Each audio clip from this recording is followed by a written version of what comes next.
the first time I got my period, it was increasing symptoms. So I got migraines every single day. My hair started to fall out. All these additional symptoms was worrying me, and I never actually related it to my menstrual cycle. And through the learning process of actually understanding what PCOS is and how you can manage your symptoms, I discovered the power of our gut health. Awesome. Tanya, welcome to the podcast. Could you please start by introducing yourself?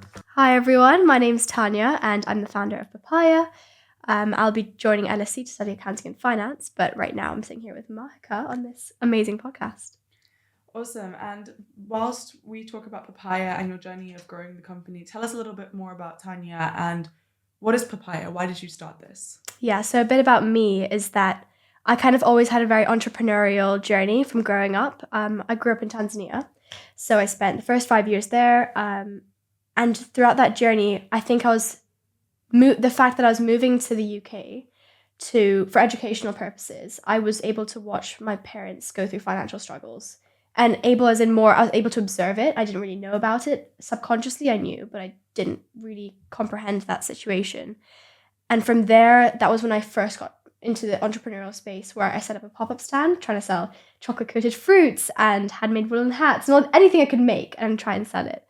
That was sort of my start into entrepreneurship, and that initial step of moving countries. Now, at 19, I'm starting my own proper first startup called Papaya, which is looking at eliminating menstrual pain by improving women's gut health. Okay. And there is such a strong correlation that not many people talk about, which is why it's come about. Awesome. Okay, so before we talk about Papaya and the business side of it, let's talk about women's health and gut health. So you said that there's a link between gut health and menstrual pain. Now, when I saw that for the first time, intuitively it makes sense, but I was like, what? So for people who aren't as knowledgeable about women's health or gut health or the link or the fact that you don't just like get given your period symptoms, there's a little bit of control over how you can manage them and deal with them. Can you tell us a little bit more about that in your journey? Yeah, sure. So I got my period when I was about 13 years old, and it always was really, really bad menstrual pain, and I had no idea what happened. And the next 2 years, following the first time I got my period, it was increasing symptoms. So I got migraines every single day. My hair started to fall out. All these additional symptoms was worrying me, and I never actually related it to my menstrual cycle. I had really delayed and irregular periods. They came probably once every 3 months. But I never actually sat down and thought, well, is this connected? Because in my head, it was just something that came and it was natural. And it takes time. In my head, it takes time for your cycle to settle down and have it regulated. And everyone says your pain's normal. But every time I did get my period from then on, after 2 years, I experienced nausea because the pain was so, so bad. And I talked to other people about it, and they said that's just part of the routine. It's just unlucky, and you've just been given some bad symptoms, and you've got to deal with it. And I remember asking myself every time I get it, is it just going to get worse from here? And it was so painful that I was thinking, this isn't sustainable. So I ended up going to doctors very frequently, the NHS, and they said, everything's normal. We don't see anything wrong. We did some blood tests. It looks fine. But mentally, it started to get to me, and my parents could see it as well. Like it was affecting my school, like exams. It was affecting me mentally in terms of like just being happy, and especially with hair fall, it's so linked to being Indian. Like Indians have really thick, luxurious hair, and mine was thinning. And I thought it was really, really bad. That for me was a very big and strong pain point. So they said, let's just go to India and we'll go see our family doctor there. And that could maybe lead to some sort of understanding behind why it's happening. Yeah. So I went to India. Within half an hour of a conversation, I actually cried in that time I saw the doctor because he was really listening. And from there, he said, I think you've got Polycystic Ovary Syndrome. Mm-hmm. And I went to get a scan done and said, yeah, you have PCOS. So I said, okay, what is that? What's the next step? What's the cure? And they said, there's no cure. So I ended up reading online, like, surely there's a cure for this. Or surely there's something you can manage it, because now I know what it is. I felt a bit of relief getting that diagnosis. The next step they told me was to go on the pill, because that's going to solve the pain. And I know you were asking, like, how does that pain affect me? And is there any solution to it? And can you control it? And the thing is, the doctor tells you can't, because the only solution is the pill. But for me, I ended up going to an Ayurvedic doctor, which for the listeners that don't know, Ayurveda is an alternative medicine system used in India where you look at plant-based remedies. Mm-hmm.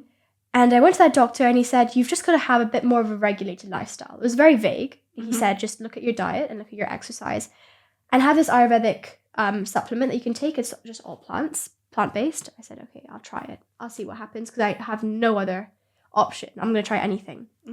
So I did.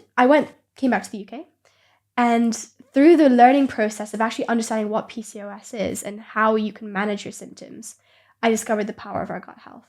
Okay. Within 3 months, my symptoms vanished. My hair stopped falling out. I stopped getting migraines.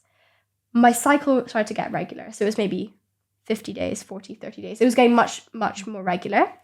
Then by about 6 to 7 month stage, I stopped getting pain entirely on my period. So my period came every single month. And every time I got it, the pain was decreasing to the point where I stopped experiencing pain entirely.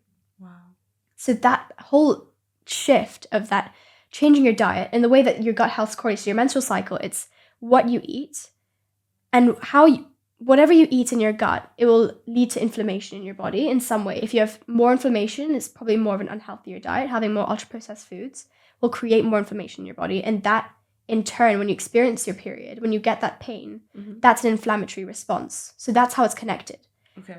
So what I did by cutting out ultra-processed foods, having more whole foods, having foods that are anti-inflammatory, like things like turmeric, for example, but even fermented foods, because when you have PCOS, you have a less diversified gut microbiome, meaning you have less diversity in your bacteria.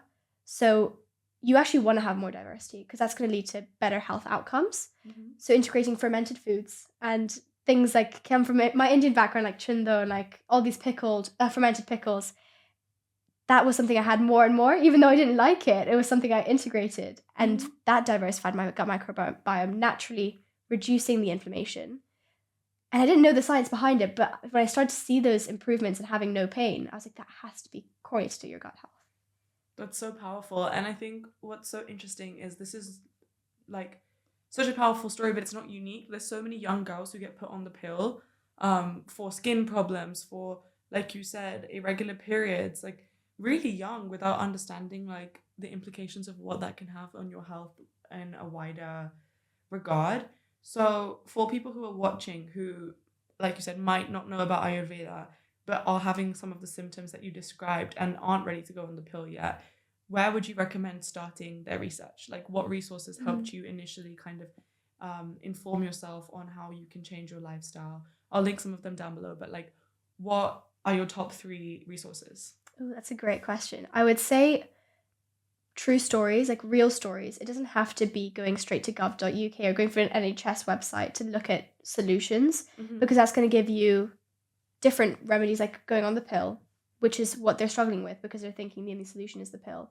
But for me, it's like, what can you do in terms of your lifestyle, that the things you already have in your life, and things you can control directly without external symptoms being added on. Go look into those spaces, and that's where you find those things and where you find the things that other people have tried. That's through stories that you find online. So sometimes it could be YouTube videos of, I guess, success stories of how women have managed their period pain. That's what originally came to me, because when I first went on Google, the first thing I did was like, what is PCOS? Is there a cure? And it was very NHS, no, there's no cure, go on the pill. That's what you get told. But then when you actually go deeper, I ended up, I think, searching up, are there any holistic remedies to help with your PCOS? And that's when I read a blog, and this blog was talking about this girl that struggled with PCOS, and she looked at her diet and how she changed her diet and supporting her exercise routines. But when I went to India, it was specific in India when the doctor said there's 1 in 3 women that have PCOS. What do they do? Because in India, the pill isn't something that's widely recognized as a solution. And that's when Ayurveda came in, and it's the plant-based remedies. And a lot of people, even myself, initially thought that plant-based remedies, surely that can't help. It's just plants. But it is, and it does help, and it's proving that it does work. So just believe in that process. Test it out, because the thing is, there's nothing wrong with testing it. It's not going to cause any harm. It's not going to cause any side effects. Yeah. Have belief and try it for maybe 3 or 4 months. And speak to women. I would say the resources that you use is talking to other women that have gone through the process. Okay. The second resource is probably maybe podcasts. I mean, like Empower Sounds is doing incredible, but these are where the stories are coming through. And the third one, it's a great question. Because my resources were Google initially for researching.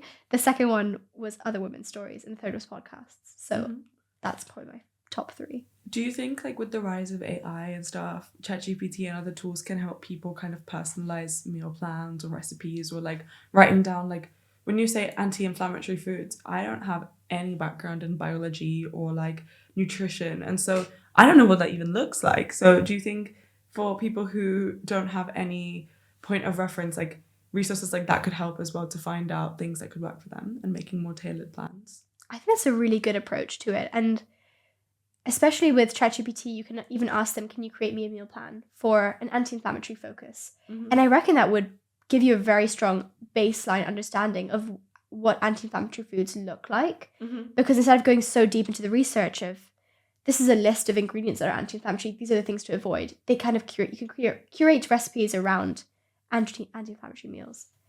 That's awesome. And before we talk about your recipe curation process and making papaya and anti-inflammatory meals, let's talk a little bit about the lifestyle shifts that you made. Because again, you said where you got your information from, and you said that coming back from India, you adopted a plant-based diet and cutting out like processed foods. But you also mentioned creating more routine and stability for yourself.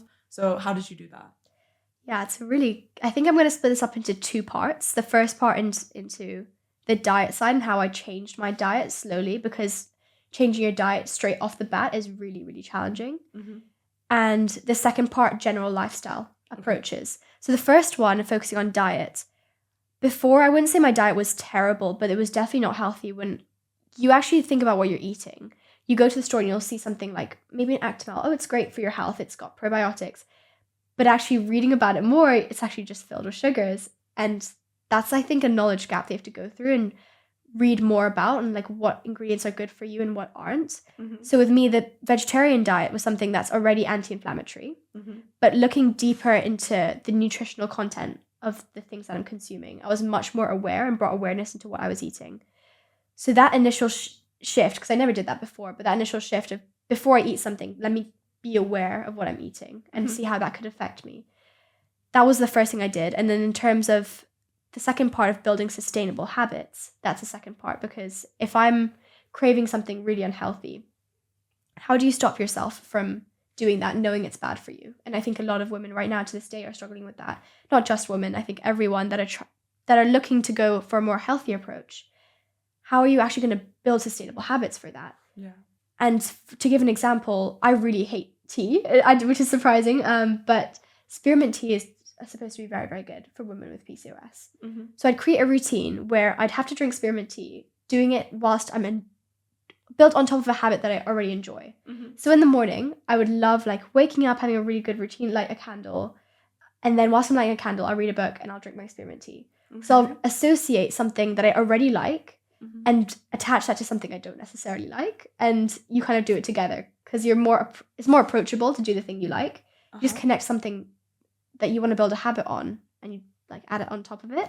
So habit stacking, basically. Habit stacking, yeah. I read it off of Atomic Habits, and that's something I stuck with, and it's actually really, really worked. And with cravings, for example, like sugar cravings, I just try and find healthier alternatives, like dates or things that that make me feel good after. Mm-hmm. And to a point, I think it was after 2 months of building those habits, every time I did have something unhealthy, I felt bad. Yeah. So that was enough of a thing to stop me from continuing eating unhealthier. That's really interesting. And I think one of the main, I don't know if this is misconception, worry, concern about like Indian diets is the lack of protein, especially vegetarian diets, because there's this huge like idea of protein coming from dairy or from meat. So how have you managed to like make sure that you get that into your food and your recipes, and making sure that you have kind of a balanced diet in that sense as well? Dal is the answer. All the types of dal, it's filled with lentils, and the lentils are high in protein, natural and plant-based proteins as well. So that's going to make you feel full for longer. Mm-hmm. And even with the pie that I'm doing right now, it's a minimum of 20 grams of protein. But I also think there's a narrative shared across social media platforms that you need to go for really high protein diets. But what's also super important is high fiber. Mm-hmm. And no one's talking about that, because with fiber, if you actually think about where fiber comes from, it's from vegetables, majority of the time. And those vegetables, I mean, no one likes vegetables, and it's in a sense, it's not profitable because it's hard to sell vegetables. But with protein, with meats and all of that, much more advertised, and because it's high protein and you can sell that and it's easy to sell, which is why I think everyone's talking about protein, but no one's talking about the other side of fiber. But I do ensure that you can get lots of plant-based proteins and it's highly available. In fact, with protein, you need 9 out of the 20 amino acids in your diet for a healthy lifestyle, and you can get all 9 from plant-based sources as well. That's amazing. Okay, good to know. And again, in the description, I will ask you to give us some recommendations of like good sources of protein and fiber, and I'll put it in for everyone who's watching. So you did that with your eating habits. Did you have to do any changes in terms of exercise and kind of other habits in terms of creating a routine that makes you feel good? Because wellness is not just about food, it's multifaceted. So what did you do in other areas of your life apart from have your spearmint tea and eat your like meals that feel balanced and whole? What did you bring into the equation in terms of movement?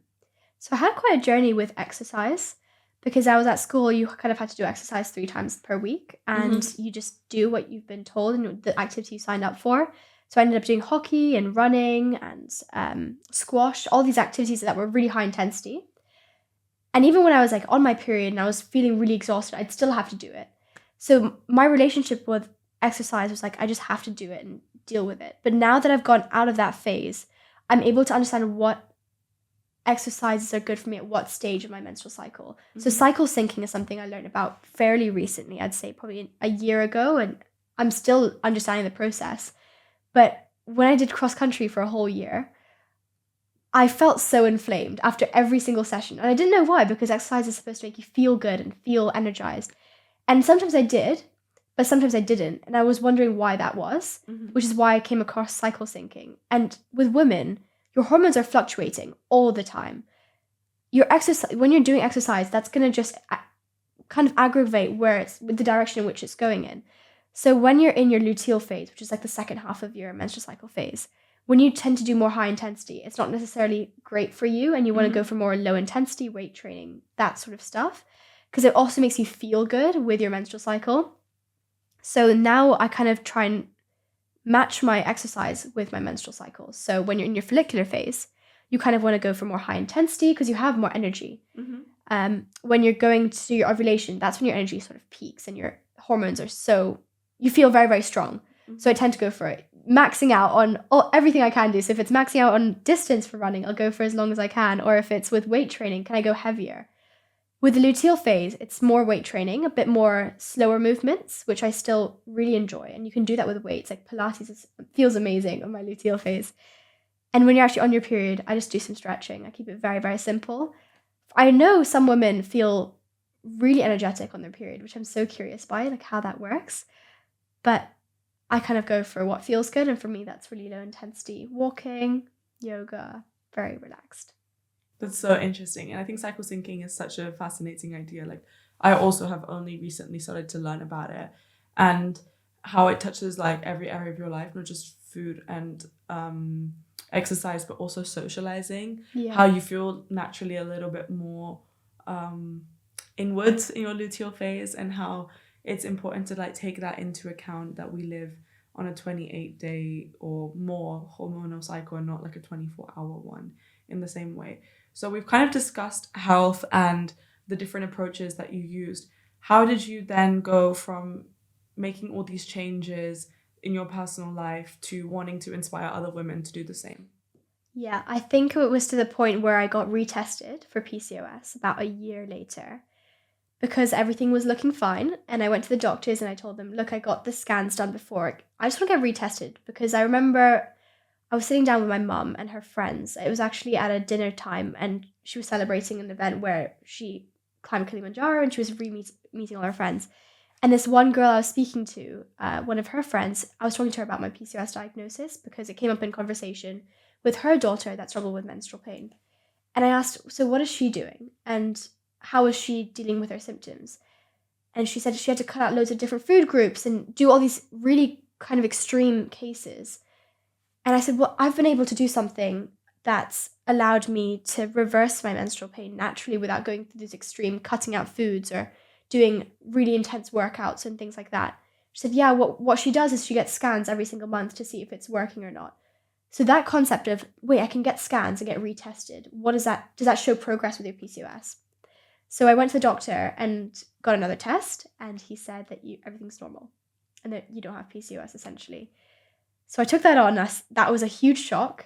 And that's when I realized, and I remembered back to the time where I spoke to that girl, that my mum's friend, saying that she was struggling with period pain. And I wanted to realize how big of a problem is this. And that's when I came across the statistics that 1 in 10 in the UK have PCOS, 1 in 3 in India have PCOS, but also menstrual pain. Every single one of my friends struggles with menstrual pain, and it's taken on as a normal thing.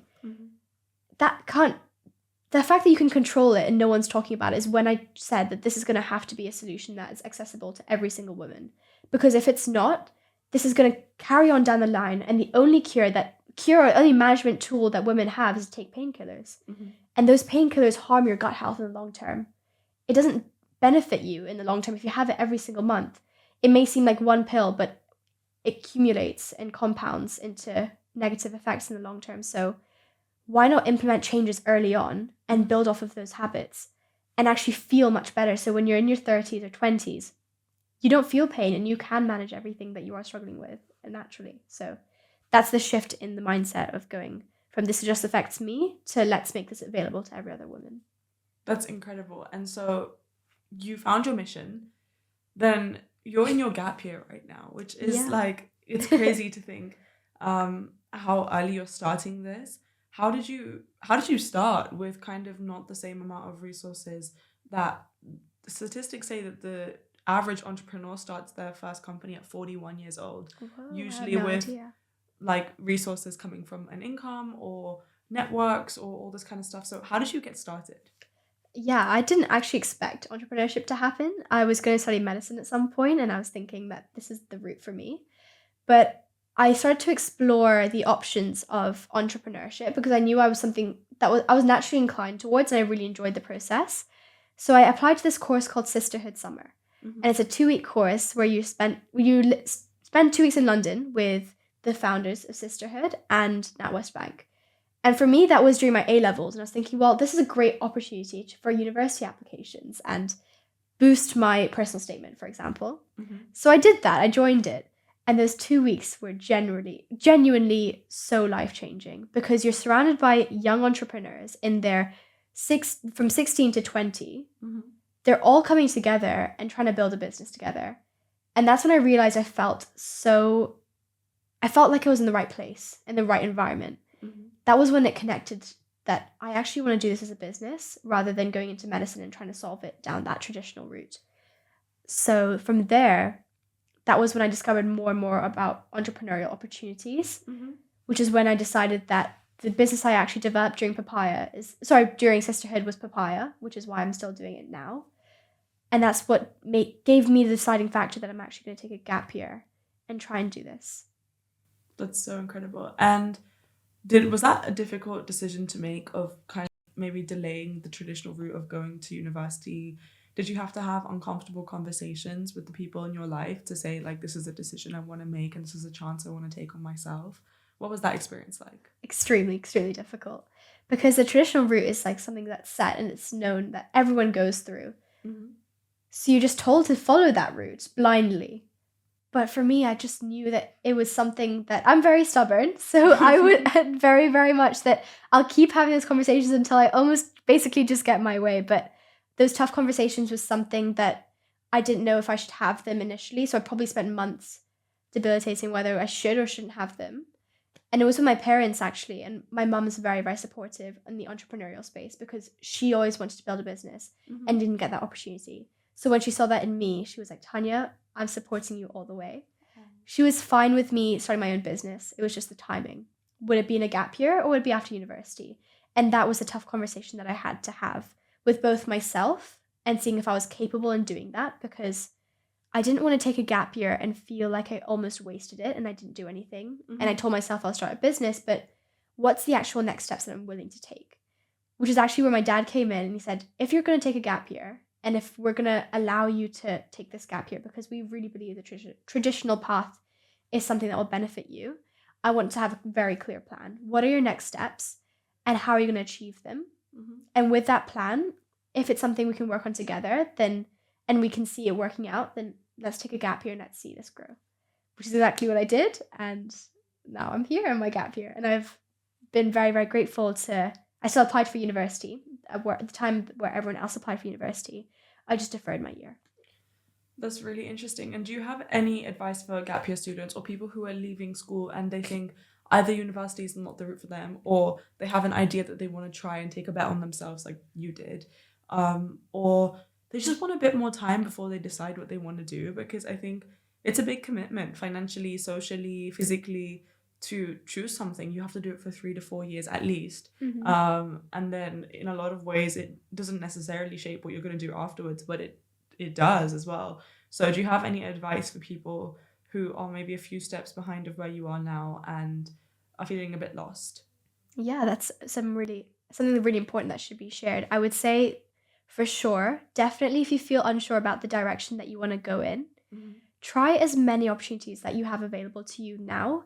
If it's through your school, if it's through your parents, if it's through your friends, go to those people, change your environment. That's the biggest thing. Because if you're stuck right now, it's because your environment's the same and you're not trying to change it. So you're stuck in that same problem and you're feeling lost for an even longer time.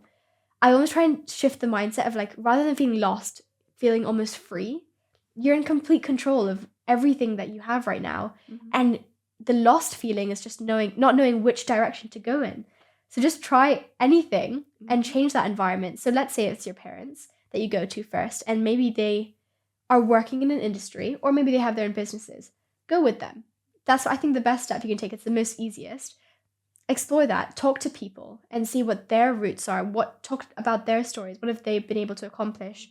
What was the process like? What was the challenges that they went through? Is it something that you feel you could do? If it's not your friends, if it's your school, a lot of people see these opportunities pop through their email and they're like, okay, great. I'm not going to apply for this, but like, yeah, it's good to know. Apply for it. That's how I heard about Sisterhood Summer. And it was just an email. And I was like, oh, okay. I mean, I'll read about this. I don't think I'm going to get in, but just believe in yourself and try it. That's my biggest advice. Whatever it is, any opportunity you even see, because an opportunity will just be there and it'll go. So just take it and capture that moment and just apply for that program or internship or a conversation or a kind of a panel of speaking with other women, for example, or other individuals that you look up to. That's probably my go-to advice.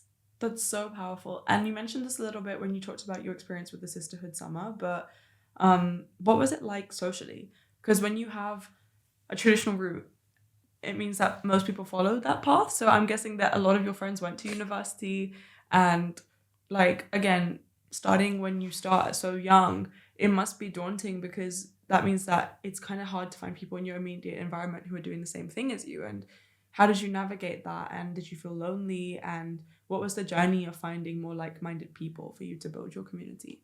So the Sisterhood Summer community was amazing, but I want to talk also about like my social aspect of school, which I always found very, very challenging. Like in my last 2 years, I actually moved school from a school I was at in Edinburgh for, I think, 9 years. And my last 2 years for A-levels, I just wanted to change and break out of that environment, funnily enough. And the last 2 years of socially were very, very challenging because friendships had already been formed.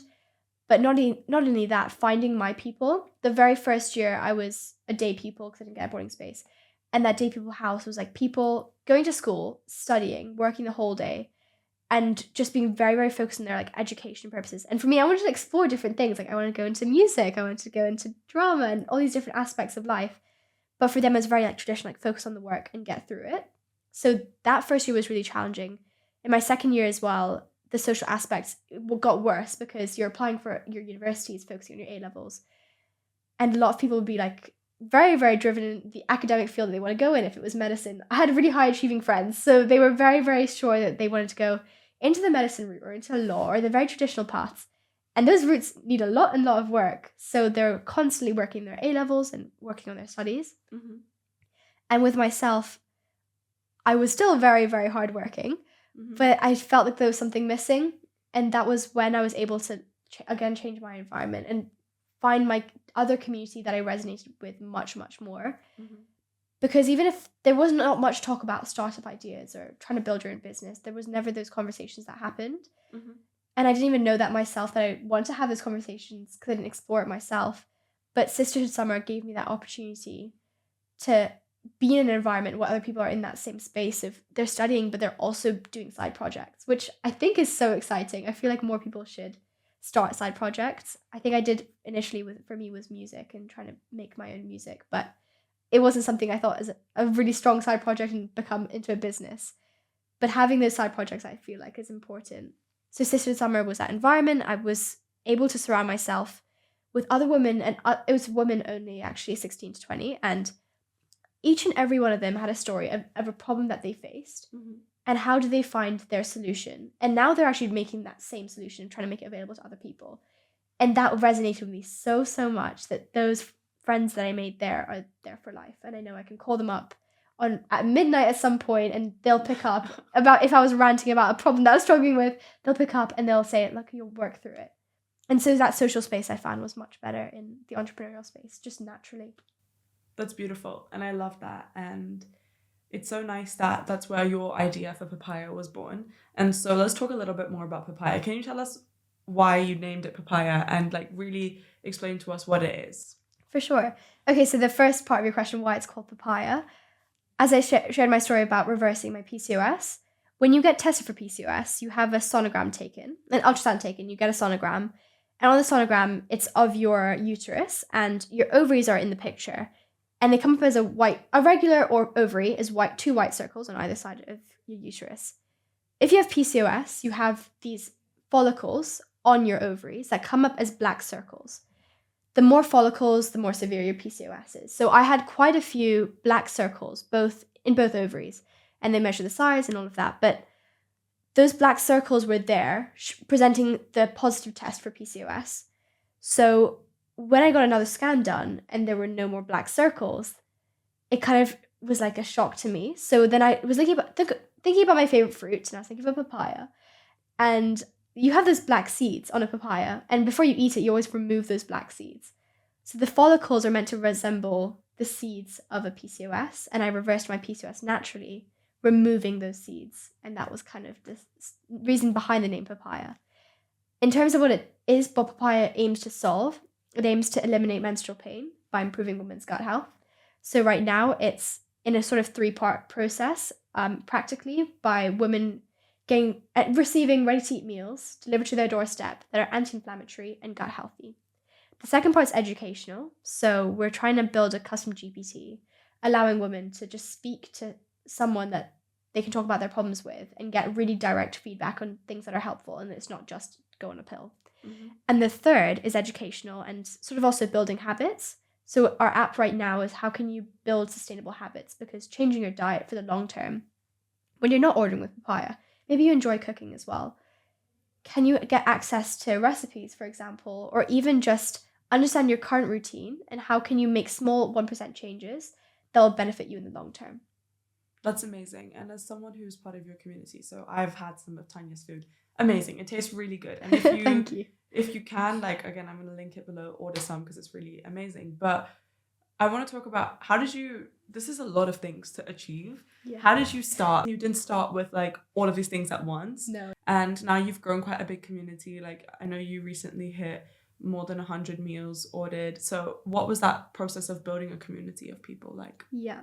The first thing I did, I was kind of nervous about doing this because this is the step that you take that kind of defines whether you are suited for the entrepreneurial space. It's just going out and talking to strangers. And that's the only way that you're directly going to get the problem, by speaking to people. So what I did was I'm lucky enough to be in London, and I got accepted into this accelerator program called Kickstart Global. And they kind of provide you the pressure as well of like, you've got to keep building and changing and adapting to your scenarios to build your business. So they say like, if you aren't getting much traction, you're going to be off the program. So that mentally gave me enough of a kick and motivation to just speak to people. So I ended up going to student accommodations and spoke to every single woman that walked past and testing out different methods. And this is how you improve. Like the first person I met was like, can I talk to you about your menstrual pain? No response, walked straight past. The second thing I did is like something similar, and you change every single time you meet someone. So I almost got to the point of the best phrase I said was like, I do these 3 interviews. Are you ready for a 2-minute conversation? And then I'll say, what's your plans for dinner? And then I'll ask them, after they say their plans for dinner, do you eat for a specific goal? And they'll say, oh, I actually eat for my protein intakes, or I eat for something else. I said, have you ever considered eating for your menstrual cycle? And then you slowly ease them into that conversation of understanding how your gut health is related to your menstrual cycle. Mm-hmm. So don't just bombard them with questions, but that testing and iterating process was really helpful. And that was my first step into understanding the problem. The next step was how you're going to solve it. I wrote basically every single idea I had for how this was going to be solved. And this is how you create your minimum viable product, which is the next step of your business. From the idea and testing to creating something that's actually going to provide value to other people. The viable product is basically, you have to provide value. There has to be something that's actually helping other women or helping solve that problem. It just has to be very, very simple, and it has to be something that you can build fast, and that it shouldn't take time, and you should be easily adaptable. So I was thinking, well, why don't I either provide recipes on a PDF? But the thing is, I wouldn't know if it would benefit them, and I wouldn't know if they tried it out. It'd be really hard to go back and forth. So then it's a thing of doing the work for them and just giving it to them to see if they're going to actually make the decision to try it, which is where I came up with cooking the meals myself, making it and understanding the theory behind what makes this meal beneficial for your gut health, and just selling it and seeing if would people actually put money down to buy this concept that it's going to improve your menstrual cycle health. And it did. And I ended up, every woman I spoke to the next time I went to student accommodations was like, do you want to try this out? And if you're interested, I can sign you up on our waiting list. So I think I'm on 150 women right now, which is very exciting. And they're all there to improve their gut health and support their menstrual cycle because they struggle with really bad menstrual pain. And they are looking for an alternative solution. So it's almost building that community, and it's very, very organic, and it's nice to see that this community is helping each other as well. That's incredible. And again, as someone who's part of your community, who's had some of your food, it tastes really good and it's cheap. Like it's that's where the value is as well. Trying to make it accessible to almost anyone. It's affordable for London food, like. And so, my next question is, how do you do it? Because you cook the food yourself, you deliver it. Like, at what point do you? So I'm a business owner as well, and right now my business is just me. And for my community to grow and for me to continue to do things, it can't be just me. And so I can do two things. I can either upskill myself to learn how to do every bit of the process equally well, or I can try and find people to help me do bits that I don't know how to do, don't have the time to do, or like are really difficult. So how has that been for you? Are you looking for a team? Do you have a team? Are you doing everything yourself? How are you navigating all of that? So right now, in the terms of the cooking process, I'm doing everything myself. And the thing is, I didn't want to do it initially. It took a lot for me to actually cook and go out and deliver food for people. And in fact, I thought I could only cook 10 meals a week and I couldn't do more than that. But taking that opportunity and just doing the unscalable stuff and just test it, because at the end of the day, you're just testing something and seeing if it's going to stick. So doing it yourself is the best way, and it's the most flexible way as well, because everything is down to you. So I think take that opportunity and take that, I think opportunity is the wrong word, but take that chance and like believe in yourself, just test something and do it yourself and see what's working, what isn't working. So yeah, now I'm doing the cooking and delivering myself, which is unscalable, but it's something that I'm able to do for now with the resources I have. I do have, for building the app, a CTO. His name's Arian. He's actually a very close friend of mine. He's in Edinburgh right now. He's at Glasgow University, but lives in Edinburgh, so we're able to work together. That's on the technical side. And you actually go to people that align with your value, with your mission statement, with the purpose that you're trying to, I think the problem that you're trying to solve. Find those people, and they'll be willing to work for you without the initial, asking for money straight away and asking for something in return straight away, because they align with it, which is where I'm actually finding help as well in other places, like internships and having a design team. So I've got about 3 designers right now. They're so incredible. They're designing the full app UI UX design and how it actually benefits users in that user's journey. It puts a lot of psychology behind it and behavioral science integrated with building eating habits app. So those people I found by just putting out a job post and seeing this is something where I'm attracting people that align with the mission and don't necessarily feel like they want to get something in return. They're almost there because they support the concept of it and want to create change. which is how I've built a team of, I think now 5 people. So me, my CTO, 3 designers. Yeah. That's incredible. And you said that you posted about it, but how do you like attract people who align with your values, and how do you make sure that you kind of manage and lead them effectively? Because I think that's one of the hardest parts of starting a business, especially as a young person. Like, being taken seriously as well can be quite difficult. So what has been your journey with that? Yeah. So I'd say the first thing is build your own sort of personal portfolio, whether that's on social media, whether that's on LinkedIn. Share your story. Now, the best way to do that, because the reason why I say to do that is that's how you attract people. Like, you don't go out and search for them, but they come to you almost. LinkedIn's been an incredible place for that, because I'm sharing my story, sharing the journey, and from there people are messaging me saying, I actually have PCOS, I had no idea this is possible. Or I'll have someone say, I actually love what you do, I'd love to join your team to see if there's something I can learn about.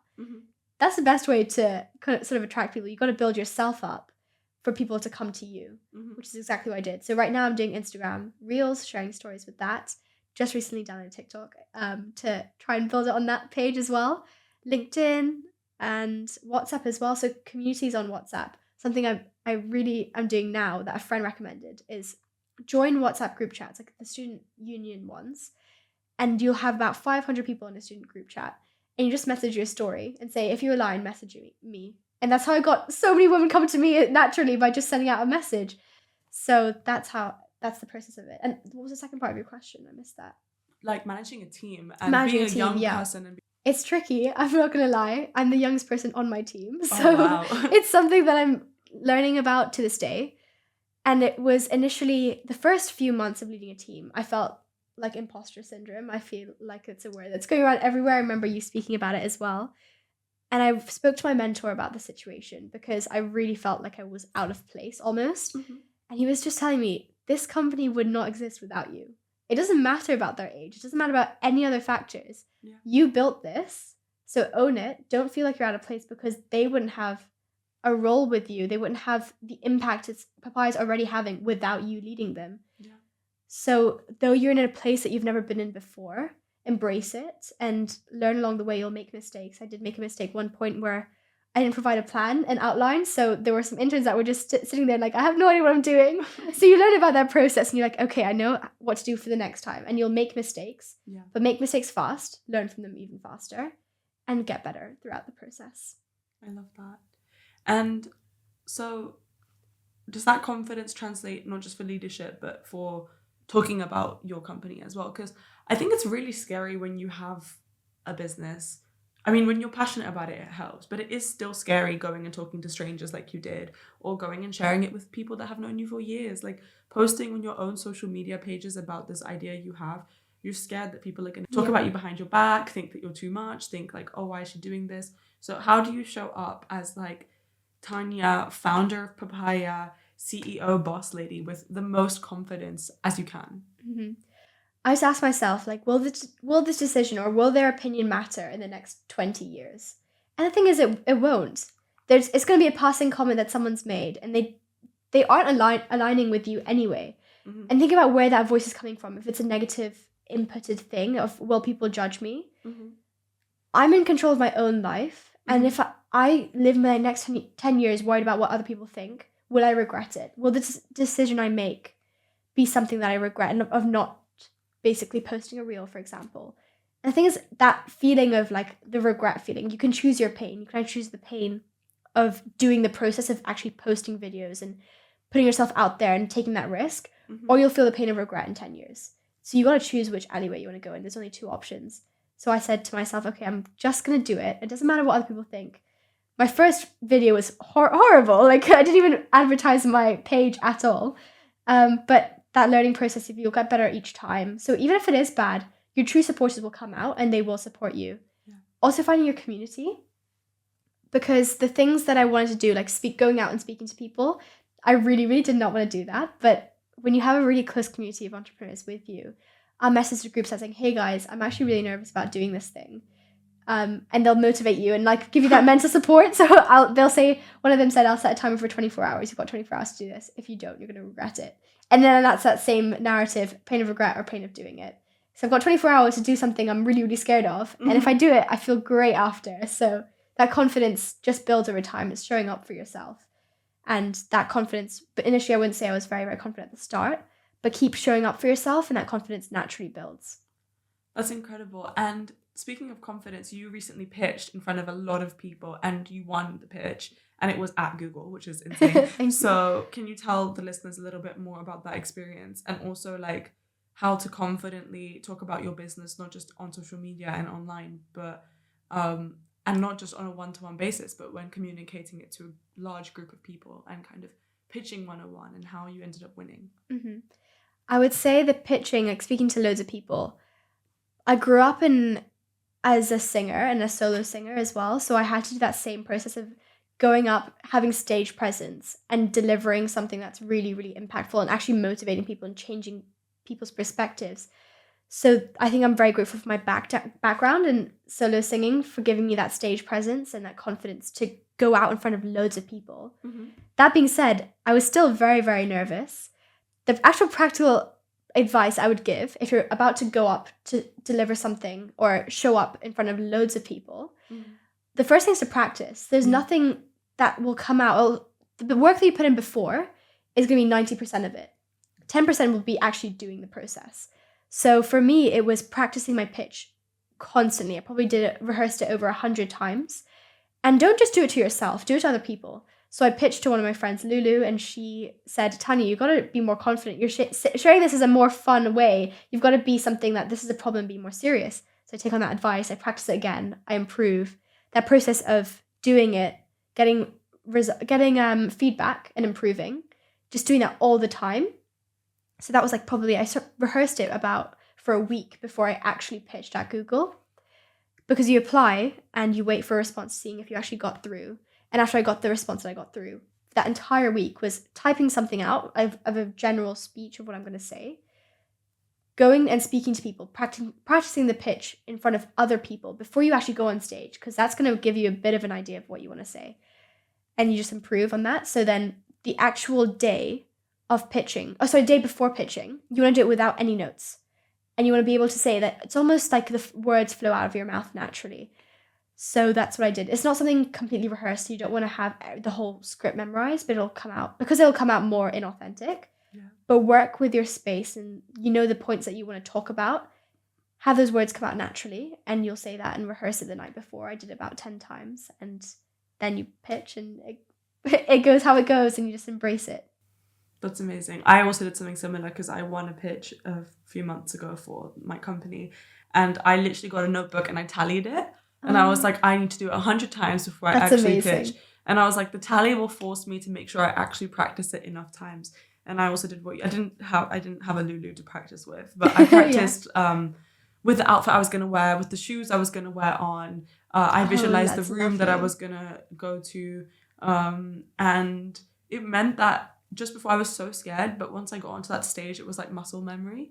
So I think you are right that it's the 90-10% rule for sure. And I think that's true for life and business and everything in general. Like 90% of the work is what happens off stage, off camera, offline. So that's really beautiful. Thank you for sharing that. And I'm really, really grateful that you've shared all your journey with us. What's next? Like, what are you looking forward to? Where are you hoping that Papaya is going to be by the end of this year?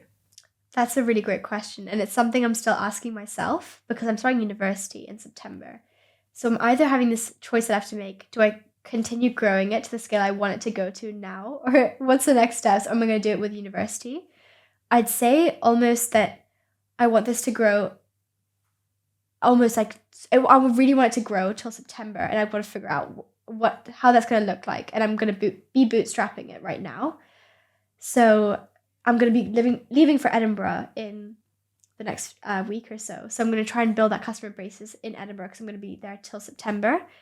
And I'll just see where it takes me. Honestly, it's not a very direct answer because I'm still figuring it out myself. And I always want to do the same thing as you because I manifest as well and see where I want it to go. And that when you were mentioning the visualization process of it, I almost have to just sit down with myself and see where I want it to go next. And I haven't taken that step yet because it's been a lot of moving back and forth from London to Edinburgh. But next steps, building the app, that's one of the things. Yeah, I think I've really got to figure it out myself and then to give it a good answer, but I know that it's something I want to help almost hundreds of thousands of women across the UK and continue delivering the meals. So right now it's unscalable, but getting a manufacturing space set up or ghost kitchens, that's also part of the process. And yeah, that's about it. That's so exciting. And I hope that the people watching follow you so that they can follow your journey and see how it grows. Like, I'm so excited to see how it's all going to unfold. I have every faith that it's going to be amazing. I always end the podcast on the theme of gratitude. So can you please share with us today what you're most grateful for? That's a really great question. I would say I'm very grateful for my community that I've built here in terms of specifically in London, because this is the community that I feel like I've seriously met and resonated with. And it's the entrepreneurial space, like you being one of them. But community in entrepreneurship, community in women that are driven and feel very, very passionate about the impact that they want to create. Community in terms of friends where you are feeling down, they're going to be there for you. That community is something I'm extremely, extremely grateful for. And definitely going to miss when I'm going to be moving to Edinburgh soon. You're growing the community. You're bringing another city into it. It's not going away. Amazing. That's a great way of thinking about it. Okay, thank you so much for your time. You truly are an empowering and inspiring woman. Thank you so much, as are you.